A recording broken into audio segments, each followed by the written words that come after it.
అనుకోకుండా జరిగిన ఓ రోడ్డు ప్రమాదానికి కారణమైన యువకుడిపైన వికారాబాద్ జిల్లా పెద్దమూలు పోలీసులు హత్యాయత్నం కేసు నమోదు చేయడం చర్చనీయాంశమైంది.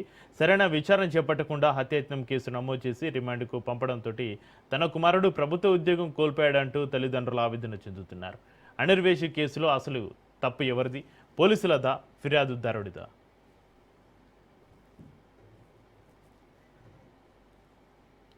మంబాపూర్లో ఈ నెల 2న ఓ స్కూటర్ బైక్ ఢీకొన్నాయి. ఈ ప్రమాదంలో బైక్ నడుపుతున్న మంబాపూర్ గ్రామానికి చెందిన జాఫర్కు చేయి 2 చోట్ల విరిగింది. దీంతో స్కూటర్ నడిపిన అదే గ్రామానికి చెందిన అనిర్వేష్ పైన జాఫర్ కుటుంబ సభ్యులు పెద్దమూలు పోలీస్ స్టేషన్లో ఫిర్యాదు చేశారు. తమకు న్యాయం చేయాలని పోలీసులను కోరగా అనిర్వేష్ పైన హత్యాయత్నం కేసు నమోదు చేశారు పోలీసులు. రోడ్డు ప్రమాదం అనుకోకుండా జరిగిందని, దీనిపైన విచారణ చేపట్టకుండా హత్యాయత్నం కేసు నమోదు చేయడం ఏంటని అనిర్వేష్ తండ్రి శ్రీనివాసు ప్రశ్నించారు.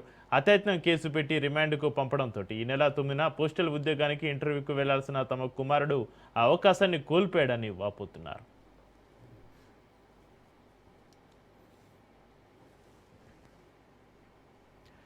తమకు న్యాయం చేయాలంటూ అనిర్వేష్ కుటుంబ సభ్యులు జిల్లా ఎస్పీకి ఫిర్యాదు చేశారు. తాము ఫిర్యాదు చేశామని, వారితో తమకు ఎలాంటి గొడవలు లేవని, ఎవరో అనిర్వేష్ పైన హత్యాయత్నం కేసు నమోదు చేయించారంటూ రోడ్డు ప్రమాదంలో గాయపడిన జాఫర్ సోదరుడు మహమ్మద్ మోయిజ్ తెలిపాడు. చిన్న విషయానికి అంత పెద్ద శిక్ష పడడం పట్ల తాము కూడా బాధపడుతున్నామని అంటున్నారు. ఒక సాధారణ ప్రమాదం కారణంగా యువకుడి భవిష్యత్తు ప్రశ్నార్థకంగా మారింది. ఒకే ప్రమాదంలో 2 ఫిర్యాదులు పలు అనుమానాలకు తావిస్తోంది.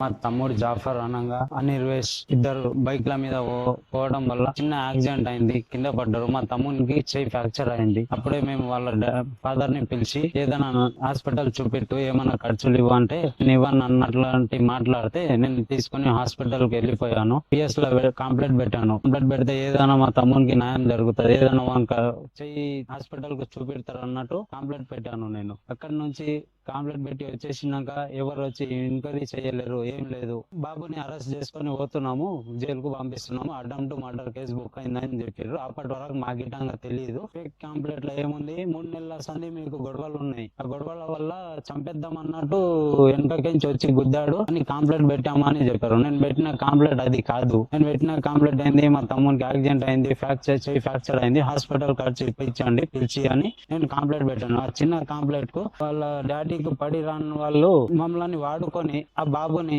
ఒక జైలుకు పంపించి ఆ బాబుది జీవితం ఖరాబ్ చేసేసారు. ఆ బాధతోని ఆ బాబుకి ఎస్పీ మేడం ఏమైనా న్యాయం చేస్తారేమో, మేము ఒక వీడియో పంపిస్తే ఆ వీడియోని చూసి ఏమైనా ఇది హెల్ప్ చేస్తారు, ఆ బాబు జీవితం కాపాడతారు అన్నట్టు మేము ఒక ఉద్దేశంతో మేడంకి ఒక వీడియో పెడుతున్నాం. దయచేసి మేడం ఆ బాబు జీవితం కాపాడండి, మీ చేతిలో ఉంది, ఏడికి వచ్చి చెప్పమంటే మేము వచ్చి ప్రూఫ్ చెప్పడానికి రెడీగా ఉన్నాం మేడం, ప్లీజ్ మేడం.